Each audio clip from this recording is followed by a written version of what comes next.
নমস্কার সবাইকে, আমি শ্রেয়া।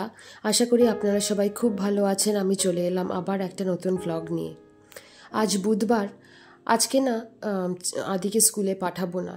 কালকেও জ্বর ছিল তো সকালবেলায়, সারাদিন ভালোই ছিল, এমনিতে আর জ্বর আসেনি।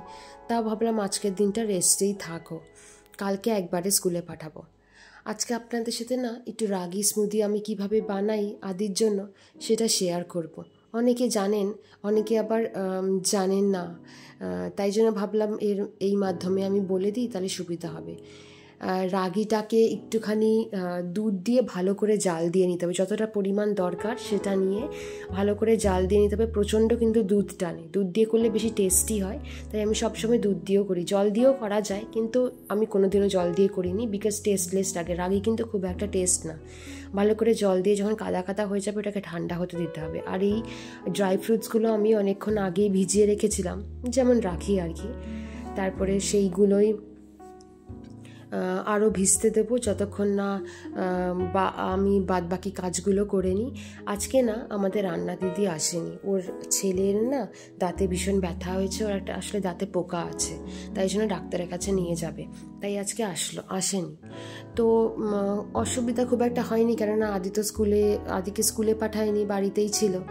আর সুমনের জন্য না এক বাটি ডাল তোলা ছিল, কালকে অনেকটা ডাল ছিল, তো সেটাই গরম করে দেব। আমি ডিমের অমলেট করে দেব আর পাঁপড় ভেজে দেব। আর মা ওখানে মোচার তরকারি করবে বলল, তো এই দিয়ে তো খুব ভালোভাবেই হয়ে যাবে, কি আর লাগে বলুন। সেই জন্য সুমন উঠে অলরেডি স্নানে চলে গেছে, তো গরম গরম ডিম ভাজা আর পাঁপড় ভাজা ডালের সাথে খাবে, তো ভালোই হবে। তো ও বেরিয়ে ড্রেস পরতে পরতে আমি ডিম অমলেট, পাঁপড় ভাজা, ডালটা গরম করেও মাইক্রোওভেনে গরম করেও ঢেলে নিলাম অন্য বাটিতে। এবার এগুলো সব নিয়ে নিচে দিয়ে আসবো, তাহলে কি বলুন তো ওর সুবিধা হবে। আর মাও ওখানে ভাত বেড়ে দেবে, তো সেটাও বলে দেবো, কেননা নিচে গিয়ে ভাত খায়, যেহেতু রান্না ঠান্না তো নিচেই হয়। আর তাই মানে মা বেড়ে ঠেড়ে দেয় ওকে। আর যখন মা থাকে না তখন তো আমি থাকি, বা অনেক সময় আমার অসুবিধা হলে সত্যি কথা বলতে আমাদের রান্নার দিদিও অনেক হেল্প করে দেয়। তো এবার না আমার নিচে সব খাবার দেওয়া হয়ে গেছে সুমনের। তো ড্রাই ফ্রুটসগুলো আগে না মিক্সার গ্রাইন্ডারে ভালো করে ঘুরিয়ে একদম গুঁড়ো গুঁড়ো করে নেবো। আর জলে ভিজানো সোক করা থাকে বলে তাড়াতাড়ি গুঁড়ো হয়ে যায়। এবার এতক্ষণে তো রাগিটা ঠান্ডাও হয়ে গেছে, সেইটা দিয়ে দেব এর মধ্যে। আর দেব না একটা পিঠ কাটা, মানে আমের একটা পিঠ মানে রাগির সাথে দেব। দিয়ে আরও দুধ লাগবে, বুঝতেই পারছেন একদম শুকিয়ে গেছে, ড্রাই হয়ে গেছে, তো যতটা দুধ লাগবে দিয়ে তারপর আরেকবার ঘুরিয়ে নেব। এই যে রাগি আমি বড় চামচের 1 চামচ আর একটুখানি নিই। এবার এক একটা বাচ্চার এক এক রকম লাগে, হ্যাঁ, তারপর তার বয়স অনুযায়ীও এক এক রকম কোয়ান্টিটি লাগে, তো সেটা না বুঝে নেবেন। প্রথমে একদিন করলেই আপনারা বুঝতে পারবেন কার কতটা কীরকম দরকার। আমি আদির জন্য এরকমই নিই। আর এই দেখুন হয়ে গেছে আমার রাগি তৈরি করা। আর মিক্সিতে ফল দিয়ে কোনো কিছু যদি স্মুদি বানান না, দেখবেন ওটা একটু ফুলে যায়, আর রাগি তো একটু বেশি ফুলে, আমি দেখেছি, একদম স্লাইমি টেক্সচার হয়ে যায় অনেকটা। যাই হোক, এটা না অরেঞ্জিশ কালার এসছে, বিকজ আম দিয়েছি তো, কলা দিলে ওটা সাদাটে হতো, আর স্ট্রবেরি দিলে একটু হালকা রেডিশ টাইপের হয়, এরকম আর কি, ডিপেন্ড করে কি ফ্রুটস দিচ্ছেন তার কালারের উপরে। তারপরে আমি মিক্সি তুলে পরিষ্কার করে তুলে রাখলাম, কারণ আমি সবসময় কভার করে রাখি, কেন জানেন, যাতে সব পরিষ্কার থাকে। আর আমি যদি খোলা রেখে দিই এমনি যতই ভিতরে ভারী হোক ধুলো পড়বেই, আর যত অ্যাপ্লায়েন্সেস ঢেকে রাখা যায় না তত ভালো। সুমন্ত অলরেডি অফিসে বেরিয়েই গেছে, আর আদি না তখনও ঘুমাচ্ছিল। আর যেহেতু স্কুলে পাঠাবো না, তাই শুধু আর ডাকিনি ওকে, ঘুমাক। আর আমি এখানে কিছুটা কাজ এগিয়ে নিচ্ছি। যা বাসনপত্র ছিল সেইগুলো সব মানে ওর স্মুদি করেছি, প্লাস আরও যা সব বাসনপত্র বেরিয়েছে, ভাজাভুজি করেছি, সেইগুলো সব ধুয়ে নেব। জানেন, আমি পাঁপড় কিন্তু আগে তেলে ভাজতাম, কিন্তু এখন না তেলে ভাজি না। মাইক্রো ওভেনে 1 মিনিট যদি আপনি একটু ঘুরিয়ে নেন না, তাহলে ওটা ভালো ফ্রাই হয়ে যায়, আর তেলও ইউজ হয় না, তো আর ভালো মচমচাও হয়। আর এমনিতেও পাঁপড় কিন্তু ভালো তেল অ্যাবজর্ব করে ভাজা করার সময়, দেখবেন। তো ওই সেঁকা পাঁপড় খেতেও ভাল লাগে আর শরীরের জন্য ভালোই। আর যাই হোক, সবসময় এরমভাবেই করি আমি, সে আদিকে দিলেও তাই করি, আমরাও তাই, নিজেরাও তাই খাই। আমরা তো এই লিজ্জত পাঁপড়টা খাই, আমি বা সুমন। লিজ্জত পাঁপড়ের টেস্টটা খুব ভালো, কিন্তু আদি না খুব একটা খেতে ভালোবাসে না। আমরা ভালোবাসে, কিন্তু ওর লিজ্জত পাঁপড়টা খেতে না একটু ঝাল ঝাল লাগে, তাই ওকে অন্য প্লেন পাঁপড় ওর জন্য কেনা থাকে, সেইগুলো ও আর কি ওর জন্য ও খেলে সেইগুলো করে দিই। আদি না জ্বর হয়েছে, তো ওই জ্বরের মুখে না ও মাছ খেতে একদম চাইছে না, দুদিন ধরে একদম মাছ খেতে মানে একদম ওয়াক তুলছে। তাই ভাবলাম কি খিচুড়ি করে দেবো। আর যেহেতু খিচুড়ির কথা এসছে আর এমনিতেই বর্ষার দিন, তাই ভাবলাম যে একবারে আমাদের জন্য করব, মানে রাতের জন্য। দুপুরে তো ওই যেটা বললাম, সুমন যা খেয়ে গেছে আমিও তাই খাবো, যদিও ডিমের অমলেট আমি খাই না, আমি পাঁপড় ভাজা দিয়ে খাবো, আর তরকারি তো আছেই। তো খিচুড়িটা আদির জন্য দুবেলার, আর আমাদের জন্য খালি রাতের জন্য একবারে করে রাখলাম। সুবিধাও হলো, একবারে করা হয়ে গেল। আর রাত্রিবেলা একটু আলু ভেজে নেব, তাহলে আলু ভাজা, পাঁপড় ভাজা এসবই তো খেতে ভালোবাসে, তো ওই দিয়ে আমাদেরও হয়ে যাবে, ওরও হয়ে যাবে। তো দেখুন, কথা বলতে বলতে খিচুড়িটা একদম তৈরি হয়েই গেছে।